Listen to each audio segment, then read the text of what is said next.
Hexagram 21, biting through. And I called in this one for me back in the 14th of December 2025, line 5. And today, if you might feel something different about my voice or my energy, I'm fasting right now. I've been fasting for the last 24 hours. And every now and then I feel called to fast. I'm also having some bark, I can't remember the name of the bark, but it's antifungal, anti-parasitic, and a whole bunch of other tasty things to purge the body. And Hexagram 21, why I chose to do this today, for this weekend that's coming up, is biting through felt like what a lot of people are going through right now. And if you can see the image of biting through, it's usually the metaphors of a horse biting through the bit. And you'll hear more about the other analogies through this I Ching, through this contemplation. But if you're new to these, I invite you. Hi, hello, welcome. If you're a typical listener, hi, thank you so much for your patronage. I really appreciate your energy and your dedication to wanting to support your physical journey with the invisible. Now, this is the invisible world that we're dealing with here through the I Ching and the physical world. It's a beautiful handshake between both worlds, the physical and the invisible. And if you're a casual, thanks for swinging by. Appreciate you checking me out, spending your life force on listening to what I have to say. And also, if you're new, what I do is I read the I Ching from the book I Ching, the Oracle of the Cosmic Way, almost verbatim. Sometimes I make a mistake, forgive me. And then, not that you can forgive me. And then we go to the end and I do a contemplation. So I speak to my experience or a client's experience or something else that just riffs, that comes through me when I've set the foundation through the lens of this hexagram, which is 21, biting through. So here we go. The judgment. Biting through has success. It is favorable to exercise judgment. The term biting through is here defined by the sage as decisively ridding oneself of slanders put on the cosmos and its way by the collective ego. A person often receives this hexagram when he has accepted an idea or belief as true simply because someone else has said so, or because it has been carried down by tradition. If he wants to know the cosmic truth of any presumption or statement, he can ask the sage through consulting the I Ching and using the RTCM to be sure he has interpreted the answer correctly. This hexagram is traditionally associated with the mouth as the entry point for taking in nourishment. It pictures a mouth with an obstruction that prevents nourishment from being taken in. The remedy is suggested by the words, biting through has success. Biting through means decisively freeing oneself of the obstruction by saying the inner no to what prevents one's access to good and true nourishment. Biting through is also a metaphor for getting to the truth of a matter. In regard to the true source of nourishment, it is to be found in a person's inner truth rather than the truths that come from outside. Inner truth is a person's memory of what cosmic harmony feels like. It is not a collection of truths in the form of words. I'm just going to highlight that when I come back to it. Therefore, the search made through the I Ching is for the untruths that exist in certain words, phrases, and images which cover up and obscure a person's ability to feel and sense his inner truth. This ability to feel is revealed through the text of the I Ching in its capacity to reflect the cosmic language. The I Ching shows how words can express meanings that coincide with the cosmic consciousness. Receiving this hexagram counsels a person to seek out, with the help of the sage and the RTCM, something he has learned or has been told that is false, because it is blocking his ability to take in the vital nourishment the sage offers in the form of cosmic truth. It may be that his attention is being called to false assumptions about the origin of evil. They include the idea that a person who does evil has an evil nature. The sage informs us that evil is not in a person's nature, but is always the result of mistaken beliefs he has adopted from the collective ego about his nature and the nature of the cosmos. a person may also receive this hexagram because he is questioning whether the sage's teachings are true or whether his established beliefs are true. In either case, he may be looking for clear rules or instructions that he can follow because he believes that those who follow the rules and good form are the good people in the world, and those who do not are evildoers. I'm going to highlight that too. Let's say that sentence again. That paragraph again. No, sentence again. In either case, he may be looking for clear rules or instructions that he can follow because he believes that those who follow the rules and good form are the good people in the world, and those who do not are evildoers. It's the rigid survival pattern there. The collective ego defines good and evil in terms of what benefits or harms its ordering and control of society and nature. It expresses its rules in laws and commandments that contain the words must and must not. Evil is seen as coming from humans' animal nature, which is blamed as the origin of greed, avarice, hatred, and sensuality.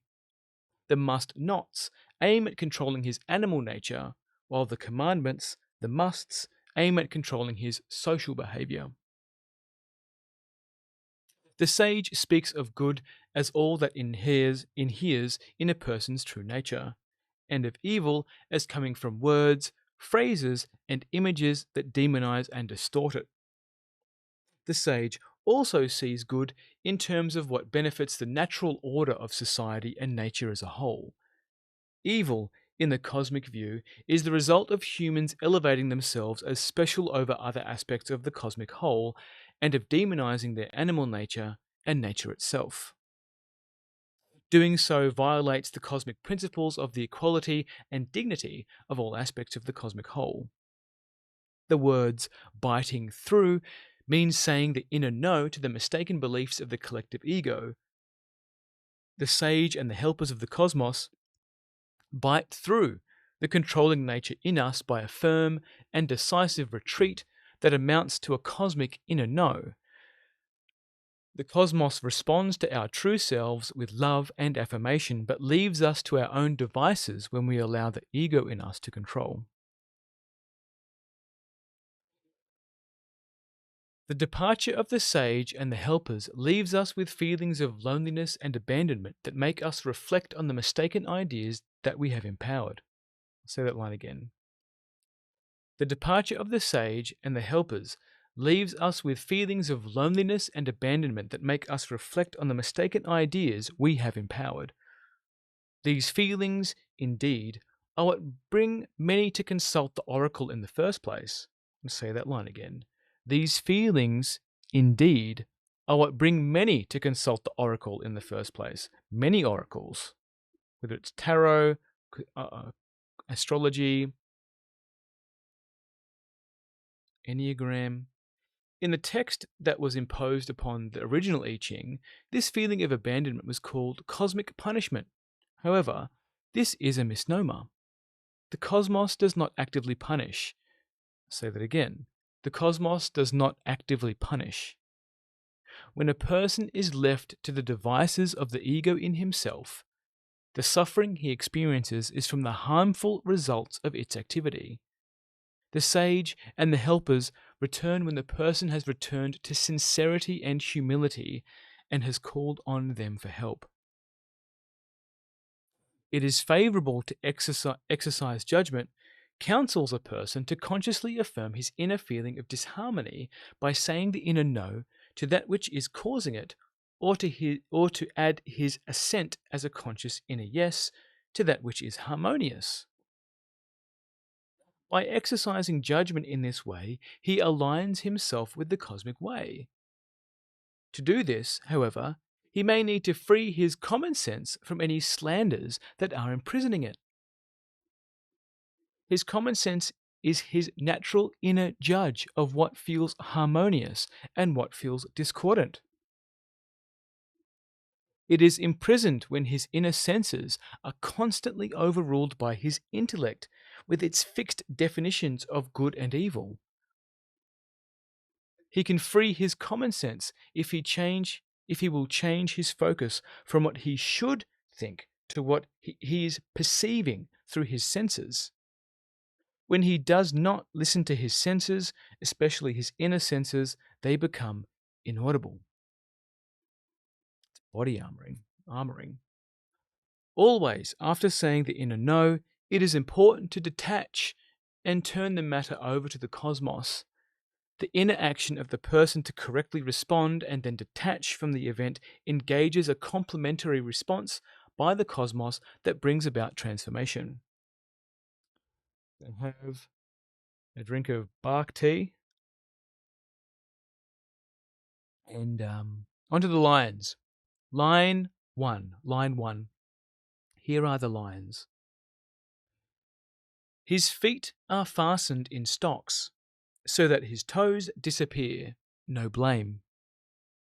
This line refers to a person who has used power, either in his thoughts, speech, or action.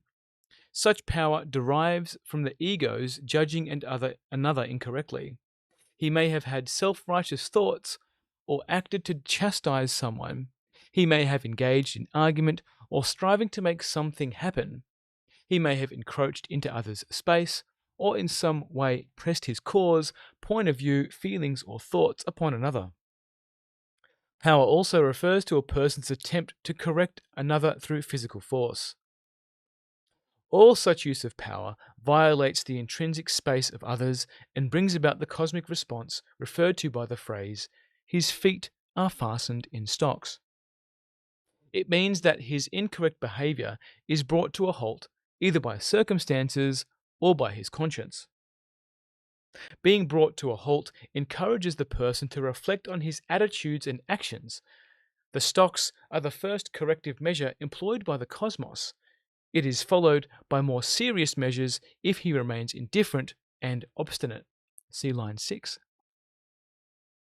Being in stocks is experienced as a cosmic intervention in the form of obstructions, visible or invisible, as an accident or injury, or as the loss of possession. I'm going to say that line again. Being in stocks is experienced as a cosmic intervention in the form of obstructions, visible or invisible, an accident or injury, or as the loss of a possession. No blame refers to the person's belief that he was in the right to use power, because he holds to the human-centered view of the universe. He may even believe it is his duty to do so. Sometimes this line is given to a person to warn him that if he continues using power, he will create a fate. The line can also inform a person that it is his cosmic duty to say the inner no to another who is using power. Doing so will trigger the appropriate cosmic response sooner, so that he and those concerned are protected. It is important, after saying the inner no, to let go of the matter and not watch for any result. Line 2. Bites through tender meat so that his nose disappears. No blame. Bites through tender meat refers to a person who, through employing inner or outer means to correct another, does not meet with the resistance he expected, implied by the metaphor of tender meat. This is so because the other is already at the point of burnout in regard to his mistaken ideas or has already corrected himself. The action, therefore, was unnecessary. No blame means that the other is already free of blame. However, because the person intervening has used power, he has created a fate for himself. This line is telling him that he needs to say the inner no to the ego in himself and inwardly apologize to the other for overstepping his limits. His nose disappears is a metaphor for the loss of face he experiences in wrongly correcting the other. Bites through tender meat is also a metaphor for the way the cosmos bites through a spell on a person without his knowledge. The spell has caused him to act compulsively in a certain way, even against his will. I'm going to highlight that. An example is a person who has had a spell put on him before birth that because he is coming at an inconvenient time, he will be in the way. The spell causes him to compulsively try to gain the approval of those around him. The spell can end in either of the following ways. 1. When the cosmos bites through a spell, it does so. Say that one again. When the cosmos bites through a spell, it does so in the form of a shock that frees the helper imprisoned by that spell. This is felt as an enormous relief. 2. It can run to burnout, in the manner that a person hits his head against the wall over and over until he is fed up and inwardly calls upon the cosmos to free him. I'm going to highlight that one. The person who feels he has been hitting his head against the wall repeatedly due to a spell may be thinking that life or the cosmos is against him. In reality, it is the spell and not the cosmos that is responsible for his difficulties. If he continues to blame the wrong things, he will create another fate for himself. Line 3. Gonna have another tea drink. Refreshing. Line 3. Bites on old dried meat and strikes on something poisonous.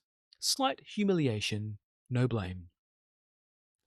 This line has to do with a person's seeing another's negative behavior as due to his nature. The fault is not in his nature, but due to the ego in him. This incorrect attribution puts a spell on the other's true nature, fixing it in the pattern described. Thereafter, a constant point of contention, old dried meat, is established between them due to the spell.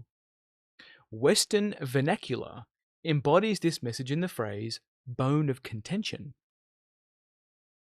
Such spells are created through perceiving a person's, or oneself, as having been born with a harmful tendency, an inherited temperament, a congenital character defect, through assigning an astrological character type to him, or when other words are used to describe him as being that way, implying that the fault is in his nature or that he is a culprit. In clinical psychiatry, this spell is diagnosed as a personality disorder. People assign such reasons when in actuality, a projection, spell, or poison arrow has been put on that person before birth, as in an unwanted pregnancy where the child would be considered in the way, an embarrassment, the fruit of a sinful act, or such other reason. Going to come back to that one. I'll speak about it in the Contemplations. Really important. Poisonous dried meat is a metaphor for what a person strikes when he allows the self-righteous ego in him to attack an old issue, such as a fault he repeatedly perceives in another. His attack creates a poisonous hatred in that person, who then puts a spell on his accuser as being self-righteous. Here, no blame refers to relating to the situation correctly. This actually means to stop blaming the other and look for the root of the problem, which lies in a spell put on him by someone that he is that way. The person's nature becomes poisoned by the slander, so that he reacts in hostile ways. These ways may be slight or great and described as his not being responsible, not being tidy, or some other fixed behavior. Its continuous recurrence indicates that it is a spell. Each person feels frustrated at not being able to correct the other. The frustration has settled into a fixed view which sees the other as being in the wrong, creating a complete lockup of the situation, a fate. It can end of its own accord either in the collapse of the situation, through separation, exhaustion of their chi energies, or some violent consequence, or by one of them recognizing the spell involved, with its variety of phrases, and freeing the other person from it. This line reveals that in the cosmic order, there is no such thing as a culprit. From the cosmic point of view, even the ego is not a culprit, but the result of a false use of language and the conditioning program installed by the collective ego. Part of that false use of language is the creation of words such as culprit and guilt. As long as these words are being used in a situation, They keep the focus on the appearance of the situation rather than on its inner truth. They thereby keep inner and outer wars going. Both these words need to be deprogrammed by recognizing their false nature and then saying the inner no to them. Inner and outer wars was a theme that appeared in one of my posts this week. So if you want to go into more of that, I'm just at line 2 now. I'm about to go into line 3. See the glossary in this book and look at culprit and guilt. I can't remember if I've done a video on it, but getting to know this book is where I'd prefer you to go. Like, I've made lots of videos and they're going to have my influence on it. But you forging your own path with the sage and the cosmic order is ideally what I'd love for you to have. And if you find these valuable, then your body says yes to keep on coming back to these and keep on coming back. Line 4. Sorry, actually line 4, not line 3. Line 4. Biting on dried, gristly meat, one receives metal arrows. It furthers one to be mindful of difficulties and to be persevering. Good fortune. Gristly meat is a metaphor for something that has been branded by a person as being an evil thing. This line makes him aware that nothing in nature is evil. Evil is the result of a false use of language, which in turn results in mistaken ideas and beliefs about the nature of the cosmos and its way. Saying that a thing is evil puts a poison arrow on it that causes it to react poisonously. Because it reacts this way, it is falsely blamed as the cause of the problem. Deprogramming the phrases and images of the poison arrow frees the thing from the slander and returns it to its true nature. That, in turn, frees the entire situation of the evil influence. A person may also receive this line when, after having consulted the I Ching, he calls it evil or slanders it by saying it has misled him. The line is telling him that instead of opening his mind to be taught by the sage, he has self-confidently stood back expecting the I Ching to conform to his point of view, to confirm his point of view. What he has received from it, as a consequence, are the metal arrows of the ego in himself, counsel that will surely mislead him. It furthers one to be mindful of difficulties to be persevering, advises the person to beware of having predetermined ideas of what the I Ching is and what speaks through it. Good fortune comes if he allows it to show itself for. Let's say that again. Good fortune comes if he allows it to show itself for what it is. This line addresses 2 mistakes a person can make in addressing the I Ching. 1. He thinks it is a book of divination that foretells the future as a pre-written script. However, its predictions of good fortune depend on whether the person is in harmony with the cosmos. The person who sees an I Ching line as predicting good fortune may actually experience misfortune if he has not understood the conditional nature of the line. Most often, good fortune tells the person that good fortune will come if he will free himself of an attitude or idea that is obstructing his being in harmony with the cosmos. He can do this if he will allow the sage to clarify the obstructing element by using the RTCM. And if he then frees himself of it, he will allow the sage to clarify. I'll say that whole line again. I'm getting lost here. I can feel the fasting is doing a thing. He can do this if he will allow the sage to clarify the obstructing element by using the RTCM, and if he then frees himself of it. 2. He thinks that the I Ching has to do with random chance or mathematical probabilities. We are informed that nothing in the cosmic order happens by chance. To bring himself into harmony with the cosmos, he needs to dispose of this mistaken idea. While the sage will tolerate it for a while until the person has come to a better understanding of the cosmic way, it will eventually retreat if he does not correct his mistaken ideas. See page 540, Freeing Yourself from Mistaken Ideas and Beliefs. Line 5. Have another sip. Line 5. Biting on dried lean meat, one receives yellow gold. Persevering, aware of danger, no blame. And I got this one back last year sometime. Biting through means saying the inner no to a slanderous idea. Dried lean meat is a metaphor for a person's demonized animal nature. It has become dried out because it has not been able to fulfill its natural function, which is that of helping the person to renew his life force, chi energy, which comes from the cosmos. It is his animal nature that keeps a person connected with the cosmos. Receiving this line indicates that his life force has become completely dried up. This is the fate created by the poison arrow that has slandered his animal nature as evil and has consequently caused him to live totally in his head, isolated from his body. The isolation of the body may be figurative or literal. The line informs the person that this fate has run its course and has ended.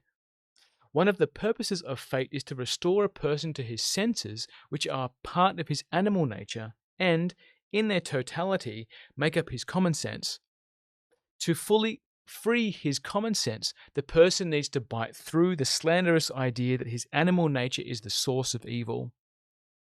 When a person frees himself from that poison arrow, he has done the first step to free himself from his inferiority complex. Perseveringly aware of danger is counsel to be aware that more inner effort is necessary to deconstruct the whole complex.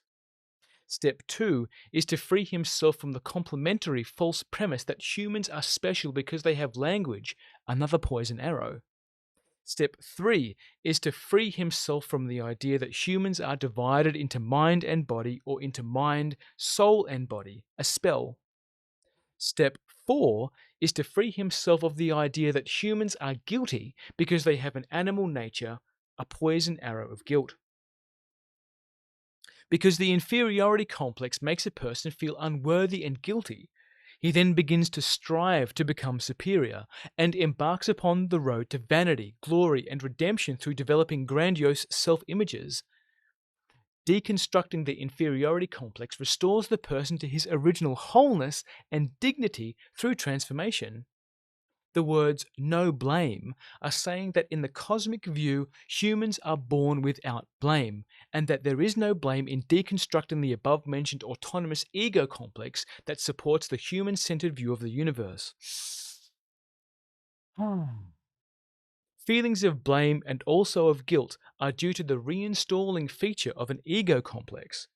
This feature makes the person feel guilty if he rejects the idea that humans are special and that he is to blame for betraying everything he stands for: family, clan, nation, culture, etc. etc. Because being guilty and the fear of becoming guilty are accompanied by the frightening image of being permanently stained. They are instrumental in holding us to the ego mindset. In order to undo, once and for all, this reinstallation feature of the ego program, the person needs to deprogram the idea of guilt and the image that he can be stained. Freed from the burden of this complex, the person will be able to recognize his true self for what it is, his loving, animal nature, here referred to as yellow gold. Line 6. His neck is fastened in a wooden Kangue, so that his ears disappear. Misfortune, Kangue. The wooden Kangue is a metaphor for a particular helper that has been invoked by a person saying the inner no to another. Let's say that whole sentence again. The wooden Kangue is a metaphor for a particular helper that has been invoked by a person saying the inner no to another's ego behavior.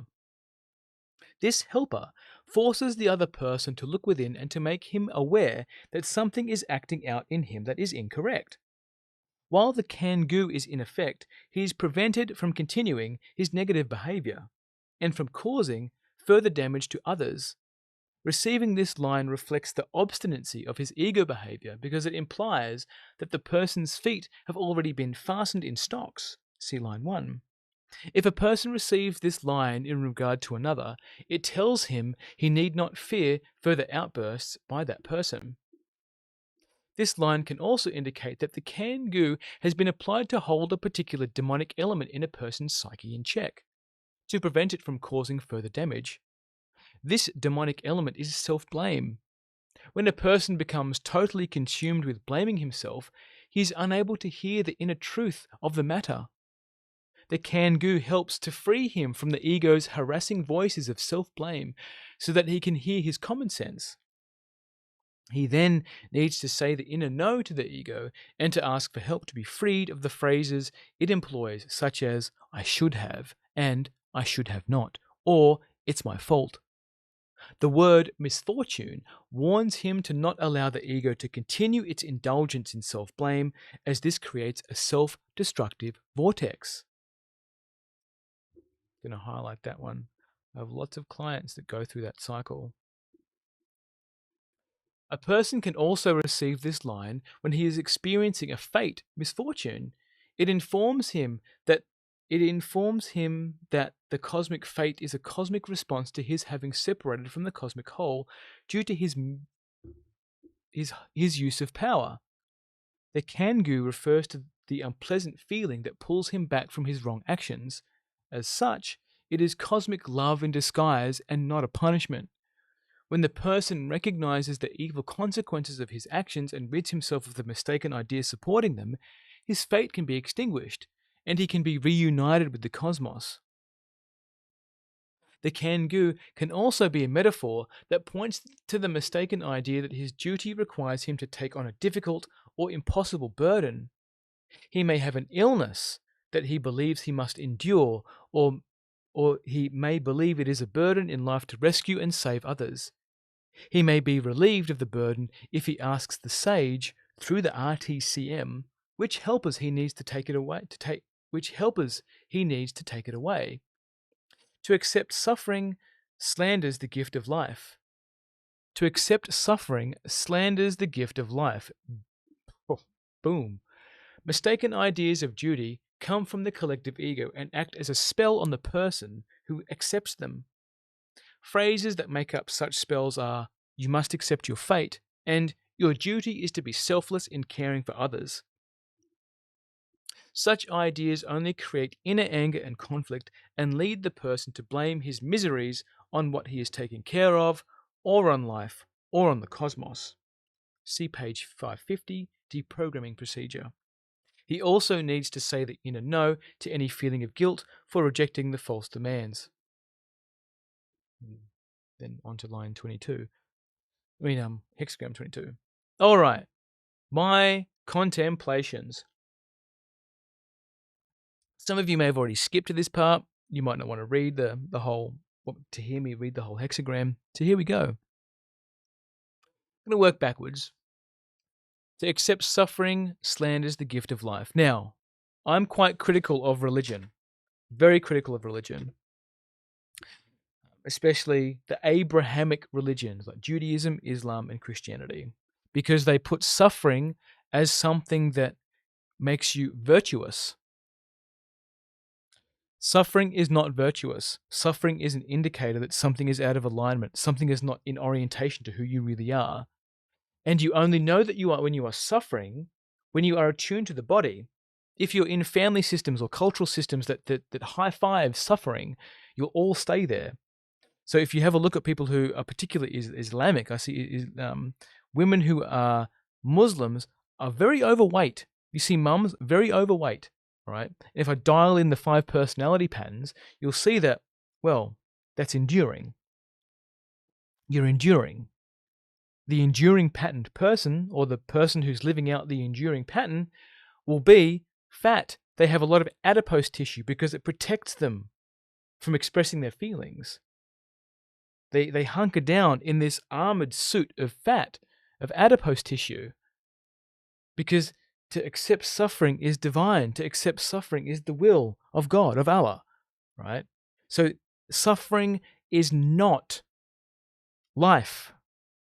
It is an indicator. It's your body telling you something is off, something is incorrect. And it really boils down to the person if they want to have a look at it. Right? You could also argue that a lot of Americans and Australians are incredibly fat too. The obesity epidemic, because they can't feel their bodies. They'd rather suffer and create distance with food to create a buffer, a bubble wrap of life, of reality, of feeling. So they eat the feelings. Eating your feelings is not a solution. A lot of my clients go through phases of, John, I'm eating weird foods. I keep going back to chocolate or this or that. Yeah, because what you're denying, the denial of your life is bitter. It's bitter, and you want sweets. I want the sweetness of life. I don't want to face the reality. Well, whether or not you face it by me speaking to this, or the cosmic way will just pull you into situations. Well, it won't actually pull you. You just do you. Fate is a physics. My ears are ringing. Fate is just physics. For example, if you put your hand in water that's moving, you'll see the ripples go around it. If you're doing the same thing with the cosmic flow, the cosmic river, if you're putting your hand in it, you're not going with the flow, you're going to feel the resistance. You're going to feel the little spirals, the things that are going around it. You're going to feel the pressure, right? If you're built and raised in a family system where your mum suffered, your dad suffers, they wear suffering on their back because it's going to give them virgins in heaven, or it's going to build some eternal kingdom, it's a lie. You will suffer too until you want to put down the stocks, put down the Kangue. I want to find what the Kangue actually is. I'm going to do a quick look at what's a Kangue. I want a picture. It's a picture. I've got a picture here. Device uses punishment. Of course, if you're just listening to this, right, of course, it's the board. Yeah, cool. I'm gonna just yeah. Now I get the picture of it. Now it's helpful. So it's used for humiliation and punishment, right? So in that,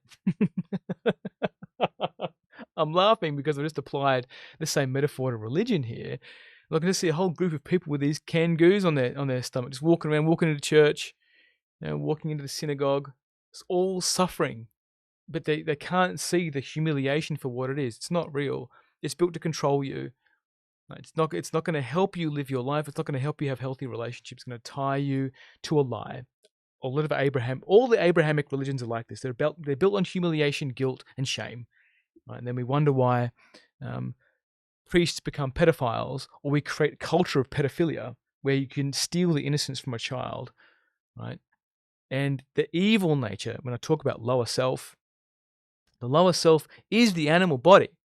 The lower self is the animal body.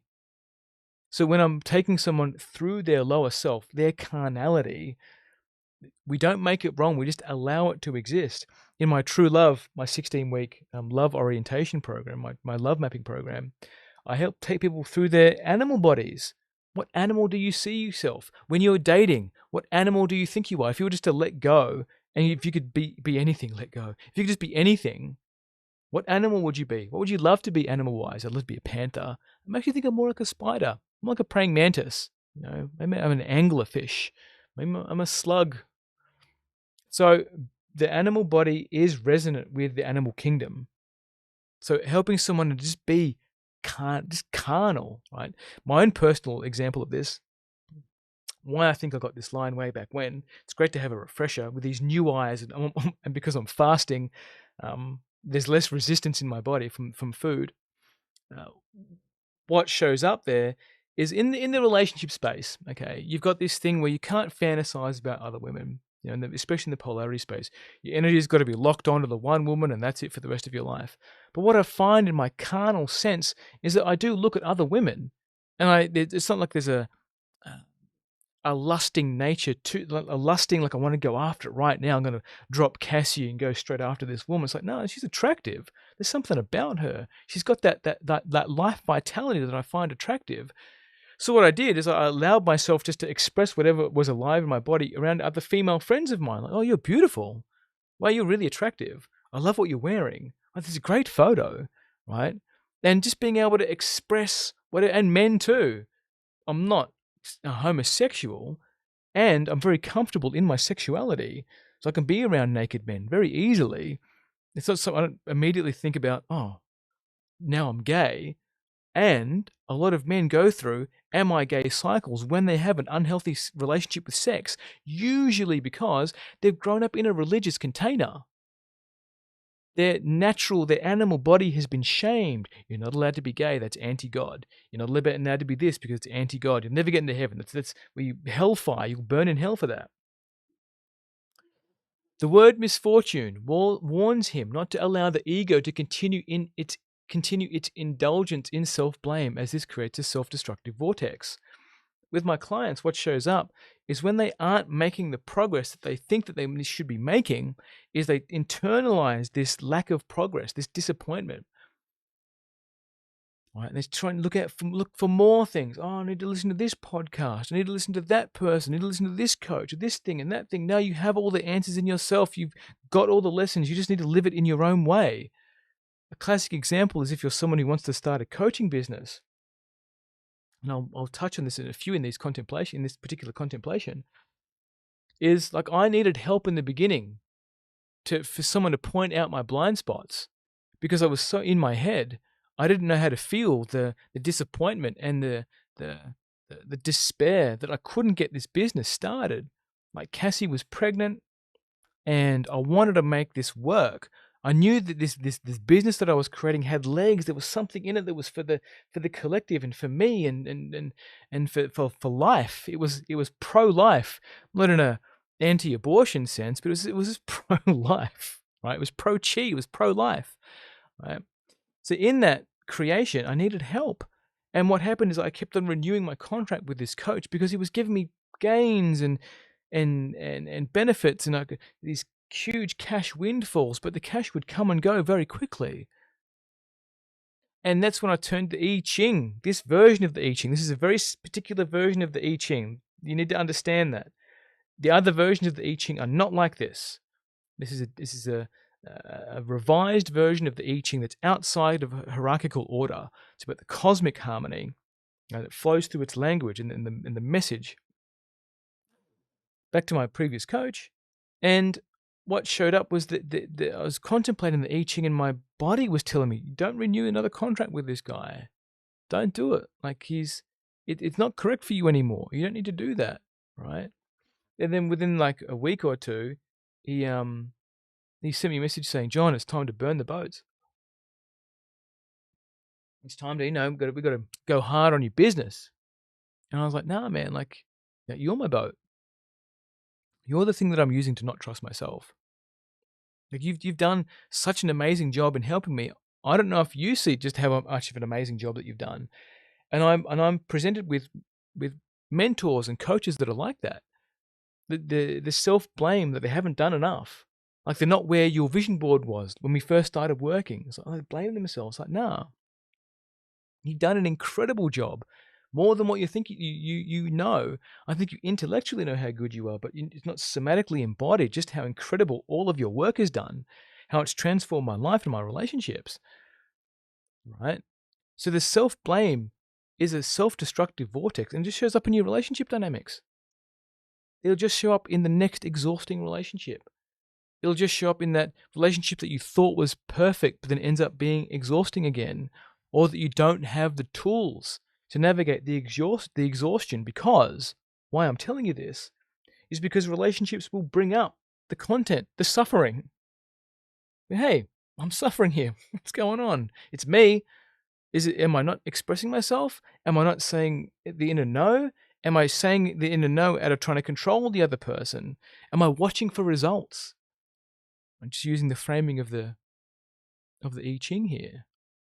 So watching for that, okay, watching for the self-blame. It's a felt sense. These things we can label sensations to intellectualize and externalize, but then we don't bring it back into the body.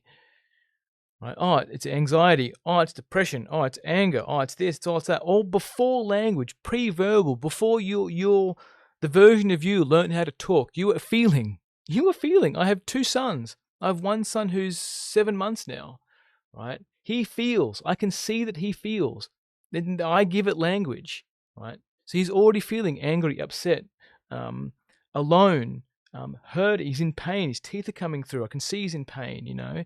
He flicks his body out, trying to distract himself from the pain. I can see what's going on. Right? He's happy. He's elated. Right? He's laughing. He's entertained. All these things, these are feelings before we had words. He doesn't give a shit about what I've called them. He's just living life on the edge of consciousness. Right? So as we mature, as our animal nature is made wrong, our language overrides our instinctual nature. So we learn, oh, I'm feeling anxious. Are ya? What's anxiety in your body? Oh, it feels like tickly. It feels I'm short of breath. It feels this. Yeah, that's anxiety. The shortness of breath. That's anxiety. I don't know what the future holds. That's anxiety. I'm afraid of the future. I'm afraid of what's happened next. Yeah. You're probably afraid of life in general. Or you're afraid of stepping outside of your comfort zone. In that, we have this over-exaggeration of confidence. You know, you got to be confident for this, got to be confident. Nah, shyness, being shy is part of the animal nature. Being shy. Oh, be confident. Oh, come give someone a hug. Come on. No, the kid is shy for now. Let them be shy. The adult is shy for now. Let them be shy. What gets thrown in the personal development world in general is got to be confident, got to show up, got to make sure that you own the room, that fill the space, right? Whole armies of men have been conditioned through bullshit men's work to overpower their inferiority. Deconstructing the inferiority complex restores the person to his original wholeness and dignity through transformation. You need to deconstruct the inferiority complex, not try and overpower it, which is what a lot of men's coaching is overpowering, right? That's the aggressive pattern in the 5 personality patterns. It comes with a cost. Your willpower. It depletes your chi. You keep drinking coffee and stimulants to get you over the edge because you can't just admit, I'm weak. I'm fallible. I don't know what I'm doing. I don't know. I keep fucking up my relationships. I'm in denial of my life. Right? That's good. Feeling the inferiority is something that ideally for men is a father would take you through because you could see it. I can't do it. I can't do it, Dad. Yeah, I can hear you, son. I get it. Yes, you can't climb the ladder. You can't put your socks on. Yeah, I get it, mate. Let me help you. Let me help you. And then we can learn how you can do it on your own. Right? My son says, I can't do it. I can't do it. Right? So, mate, just take a breath. My son's more leaving pattern than my newer son, right? He needs more activation to bring him into his body. Just take a breath. Feel your body. No, I can't do it, Dad. Just take another breath. I did it, Dad. I did it. Yeah, you did it, son. Awesome work. Told you could do it. Great work. Because the inferiority complex makes a person feel unworthy and guilty. He then begins to strive to become superior and embarks upon the road to vanity, glory, and redemption through developing grandiose self-images. This is the coaching industry in a fucking nutshell, right? You overpower what your inner voice is telling me to find fulfillment outside of yourself, and then you left at the end unfulfilled. You can't bypass the inferiority. It will end you. It will end you in some way, shape, or form, either your relationships, your health, or your community. It will just end you. Okay? And you can smell someone with the grandiose self-images. Like if you study characters, if you study the survival patterns, you'll see it very quickly. You get it straight away. Oh, that person's just in. I can see that animal body in that toddler's been shamed. Now, I've had clients that I work with for 12 months can do a complete rewrite of how they map their life towards success and failure and relationships and fulfillment. They find fulfillment just by being themselves. It's invigorating. And if you've never been there, it's challenging to explain it to you because it's a felt sense. Like you can ask yourself right now, out of 10, how fulfilled do you feel out of 10? 10 being completely fulfilled to 0 being unfulfilled. Like right now, I can feel that fucking 10 out of 10. With me speaking from this place, it's me feeling fulfilled. Like I love it if I go into detail about my life right now. My wife and my kids are out at the beach with my mother and father-in-law. They're enjoying themselves. I'm at home by myself in my little office space, speaking the truth that I love to speak. It lights me up. I feel fulfilled right now. I could die a happy man in this instant right now. Receiving this line indicates that his life force has been completely dried up. So what shows up here is when you demonize the body, when you demonize the animal body, your chi leaves. So in my example of me not being able to genuinely admire beauty in other women, my life force was drying up. Because I had these rules around relationship dynamics that you can't compliment somebody else. All of your energy has to go to your partner. It's bullshit. Utter bullshit, right? As soon as I let that flow, the freedom, the constriction, the relief. It's like, yeah, I'm a handsome guy and I am vivifying. I'm vitalized with provision, energetic provision, physical provision. Right? I'm going to naturally attract people to me who want to feel what that feels like, right? I'm allowed. It's not even that I'm allowed. I'm called to. It's in my body's nature. It's in my animal nature to give from that place. I give to my wife overflowingly, right? My wife's the priority. Don't get me wrong. My wife's the priority. And there's overflow because I'm in contact with my chi. My chi, baby, my chi. One of the purposes of fate is to restore a person to his senses, which are a part of his animal nature, and in their totality, make up his common sense. All right, cool. Really important one for the leaving pattern people out there. When you're not present, when you're not in alignment, you will hit your body on things. I've said this before in podcasts I've been a guest of and other content. So when you hit your legs and body on things, you're not being present. So for me, if I'm preoccupied with something or someone, I'll hit my foot on a chair or I'll walk through a doorway and hit my shoulder. That's a minute fate that's being brought to your attention to. What are you thinking about? Where are you right now? Are you present? Are you present? 10 out of 10 times, I'm not present. I'm thinking about an article. I'm thinking about replying to someone in my DMs or in my emails. Or I'm thinking about the next piece of content that I need to create. I'm not present. Okay. There's time and space that I create to do those things. And I will go to those places and my body, the cosmos will say, you're not present, John. Get present. Cool. I'm in. What else have we got in here? Keep inner and outer wars going. So here's a great one, all right?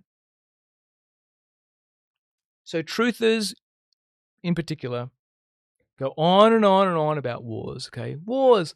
War here, war there, war on drugs, war on this, war on famine, war.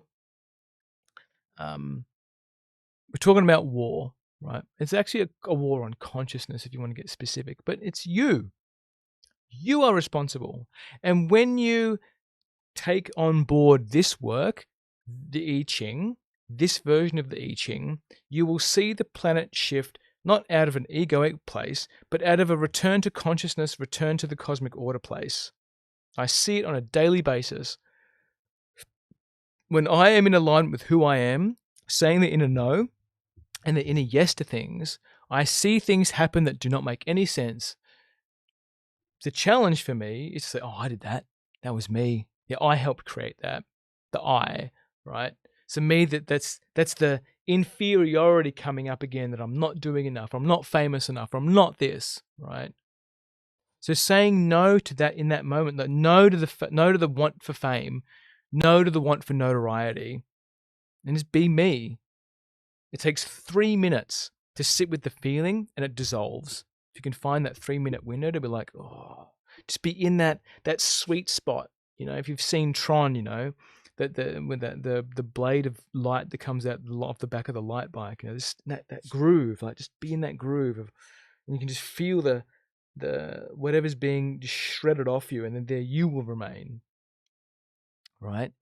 Inner and outer wars going. A lot of relationships fail because there's inner wars already going on from an outdated love map. Right? When you're not in a relationship, there's no conflict. There's no other side to battle against. When you get in a relationship, that's when the other battle appears. That's when the other side appears. It's like playing chess with just the white pieces. I'm going to use that for a piece of content. Remember that, John.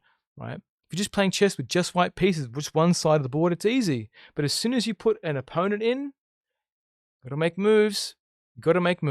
right? Personality disorder.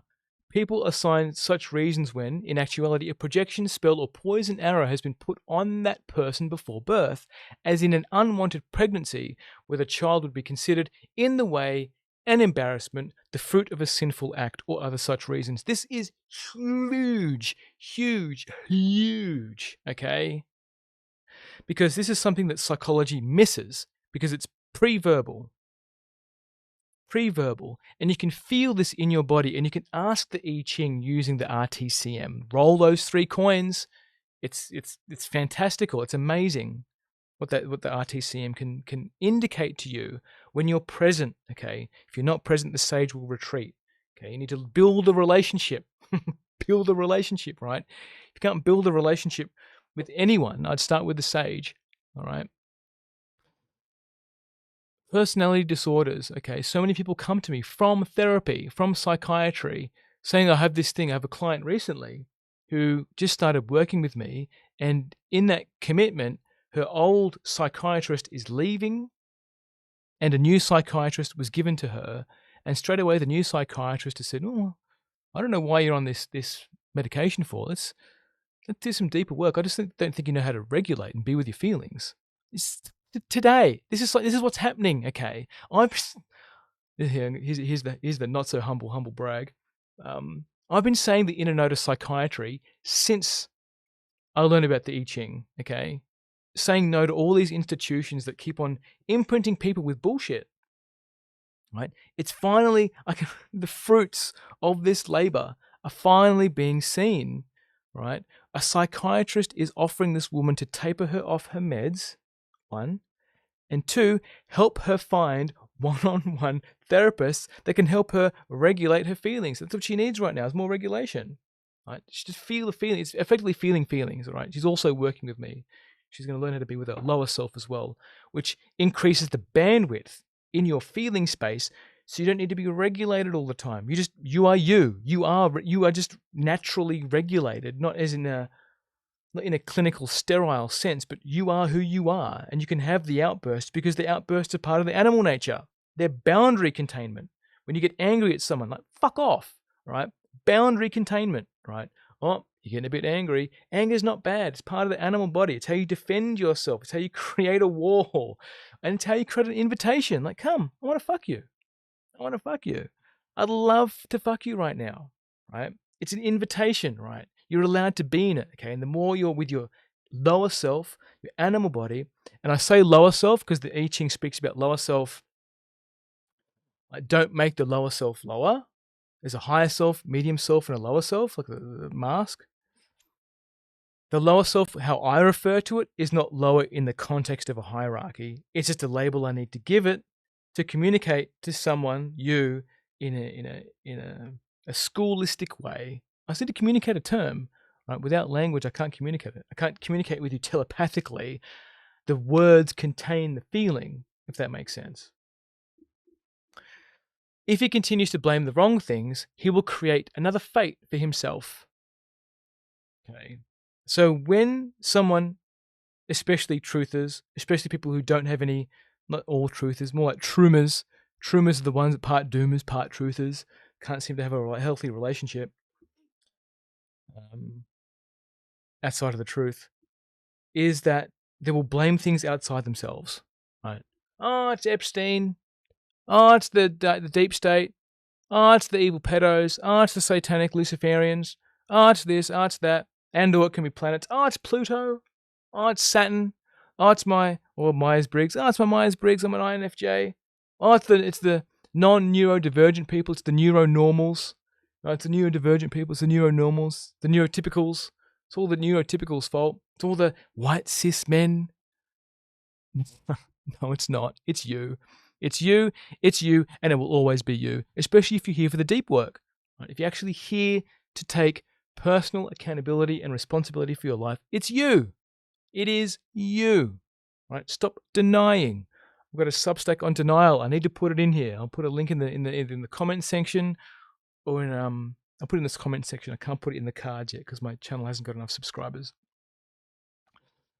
Hits his head against the wall. The spell has caused him to act compulsively in a certain way even against his will. Okay, so doubling back to my coaching experience, I was hitting my head against the wall.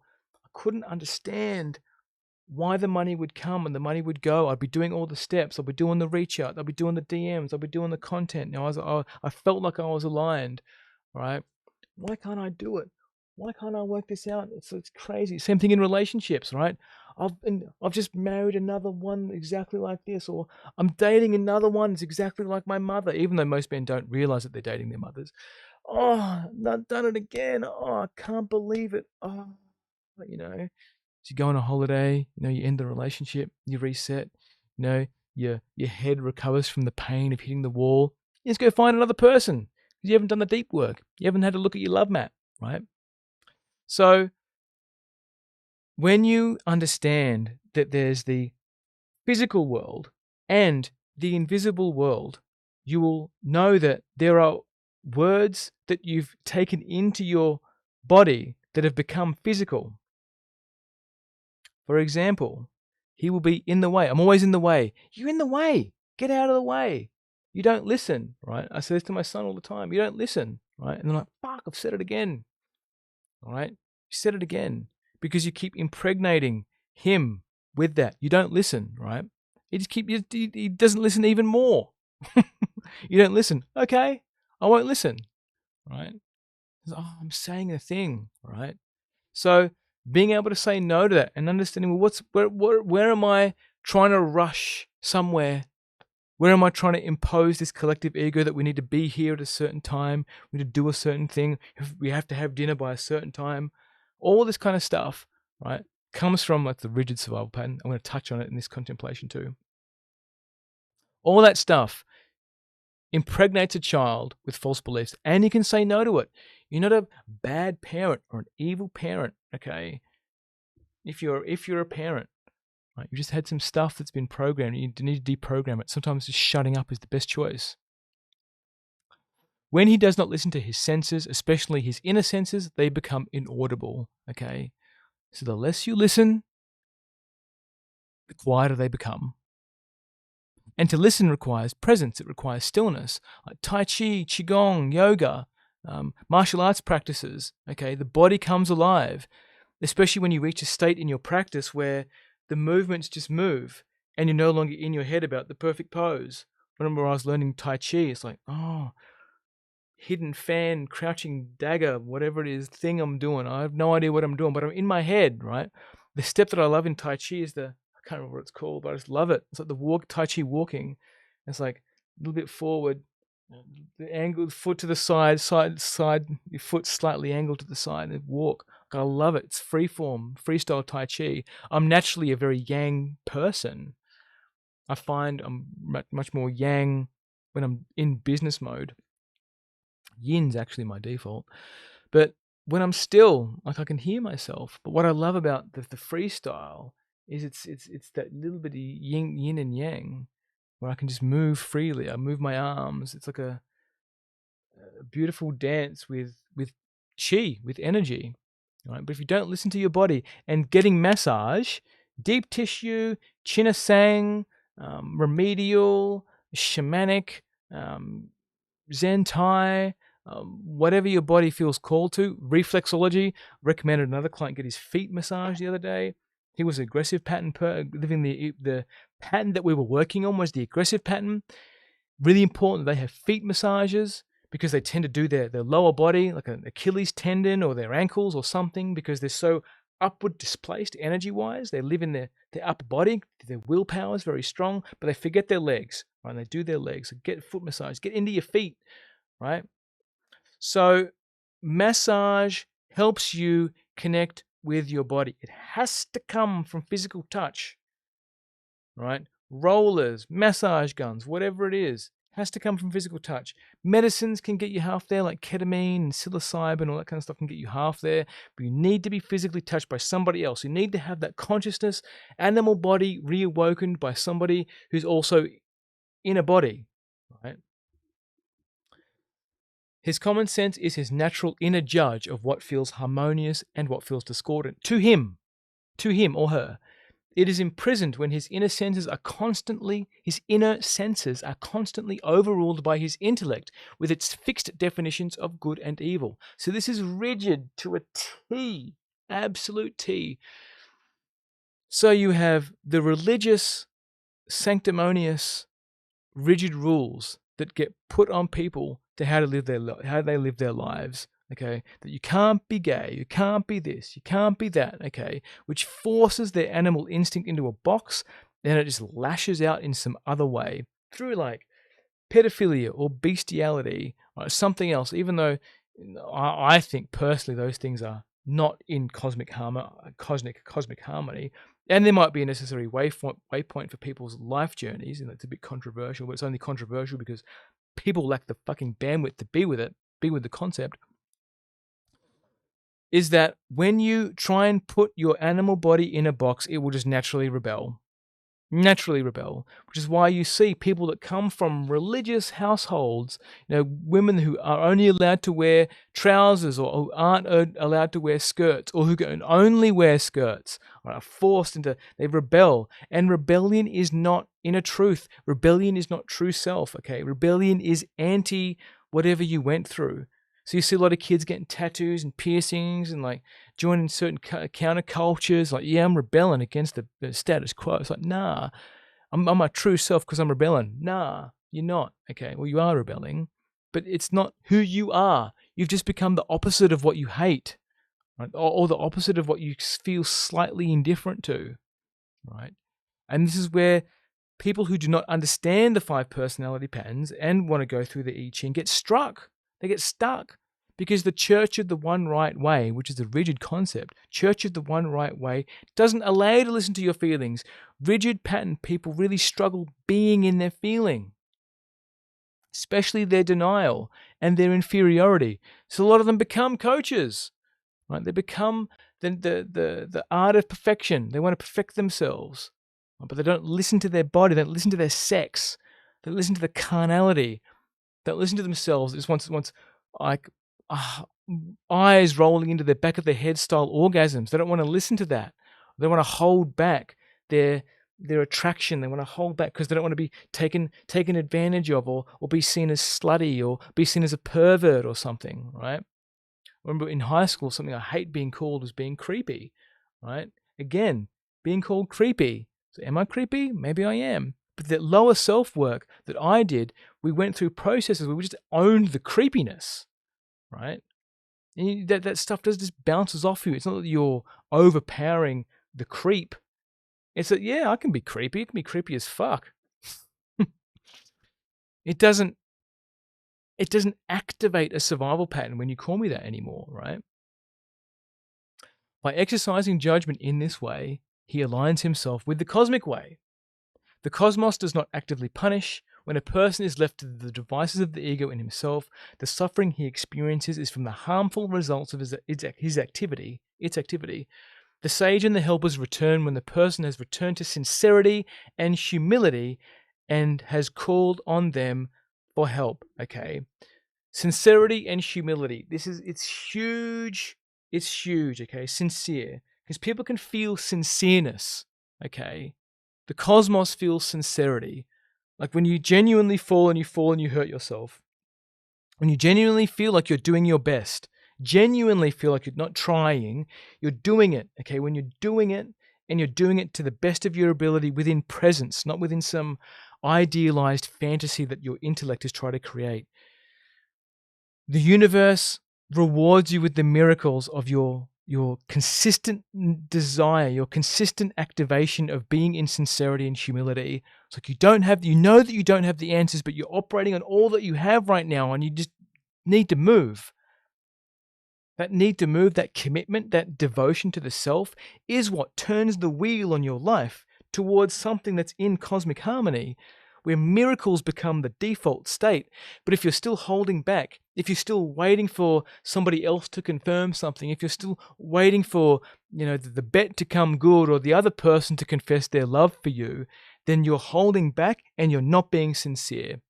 And you'll be punished, in quotations, be punished for being that way. Yeah? Don't hold back.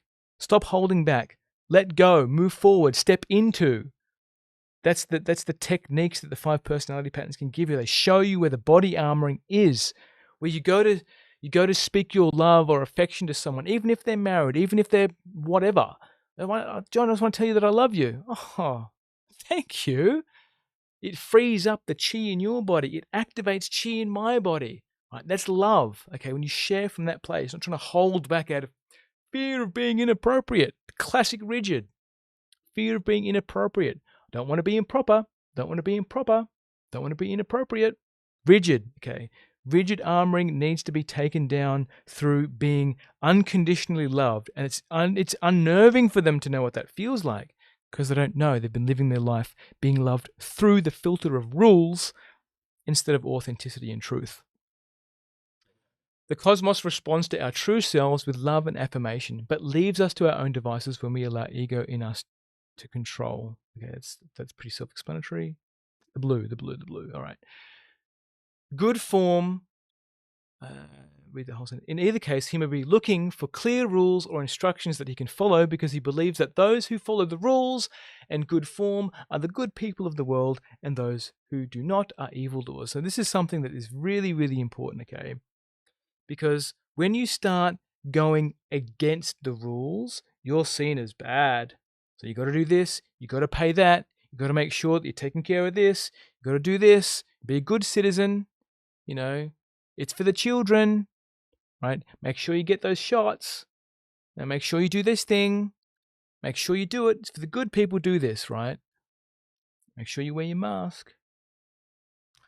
So what happens, and this is the rigid survival pattern, is when the rules are, you don't know, when it starts getting a little bit chaotic, right? Your structure, your habits, your compulsions are no longer available for you to compulse into, to avoid yourself into. The rules become a little bit shaky. Your foundation gets a little bit, I don't know what to do. So people look to the authority. What do you do, scientists? Tell me, government body, what should we do? Right? And those that don't obey are the evildoers, right? And what shows up here is not only do you curse the person that you're talking to are evil, or put a hex on them, a poison arrow, you also create a fate for yourself. So people who listen to my work do want to find their own truth through truth. And what you can do as part of a practice is saying no, an inner no to all the people. If you do the RTCM, or if this feels like you want to do it anyway, just saying no to all the people that condemned you, that said that you were anti-vax, that said that you were anti this or anti that, or you're a bad person, or you should be paying that, or you're not a good citizen, right? Or you're not a good statist. But just say no to that as a collective figure, as a collective entity within the collective ego. So no, I'm not an evildoer. No. Just a no. You don't have to go, no, I'm not. So I'm no. It's just a no. No is the sentence. And even just by watching this and feeling this in your body, you will naturally feel a shift. It's the magic of embodied work. The sage informs us that evil is not in a person's nature, but is always the result of mistaken beliefs he has adopted from the collective ego about his nature and the nature of the cosmos. Yes, and I subscribe to this. Okay. I did a video a long time ago on another channel, unpacking pedophilia. And people who lack the bandwidth or who haven't worked with anybody who's a pedophile will just brandish the person as some evil person and then not give them any time of day. So working with individuals and unpacking what really happened there, you can set someone free from the compulsions to do things which corrupt innocence, which is effectively what we're talking about, corrupting innocence. And you don't have to touch or be tactile, or you can just project the thoughts of innocence betraying anti-life into something that is innocent by corrupting the other person's animal body, by projecting something that's untruth, by projecting sexuality and lust and something else into something that doesn't have that yet. It's just feeling. So there's more to unpack there. It's not for this one. What else have I got here to talk to? That's it. Great. Feels. Last thing, feels. All right. Inner truth is a person's memory of what cosmic harmony feels like. It is not a collection of truths in the form of words. So what you'll find, and you may have come across this because you're into the occult or into gnosis, is that people can get attached to their emerald tablets or, whatever Hermes Trismegistus Gustus, whatever his name is, right? All that stuff. And they still live a life that's out of harmony. Still can't have healthy relationships. Still overpowering their inferiority. Trying to learn more from the old greats, but not actually living it, right? Or trying to live it through the lens of perfection. Cosmic harmony has a felt sense, and you can feel it when you are attuned to the body. But if your body has armoring, like physical, plate-like armoring, adipose tissue, outside of what is comfortable for you, if certain surgeries can interrupt how your body feels, lots of things. If you can't feel, all of it can be restored. If you can't feel, you're not going to know what it feels like to be in harmony. Not living from biblical scripts or commandments. That's not feeling, that's thoughting. All right? Thoughting is not feeling. And a lot of people think thoughting is going to help them in their relationships. But what you're really doing is insight stacking. Insight stacking, or new thing, new technique, new whatever. You're not feeling, you're not getting the reality check that you're lying, you're hitting your head against a wall in your relationships. If you don't know how to feel, and clarity is found from thinking and feeling, then you're going to be lost in relationships, going to be lost in life, navigating life, trying to intellectualize safety, trying to wait for this thing to happen before you commit to this thing. It's not how cosmic harmony works, all right?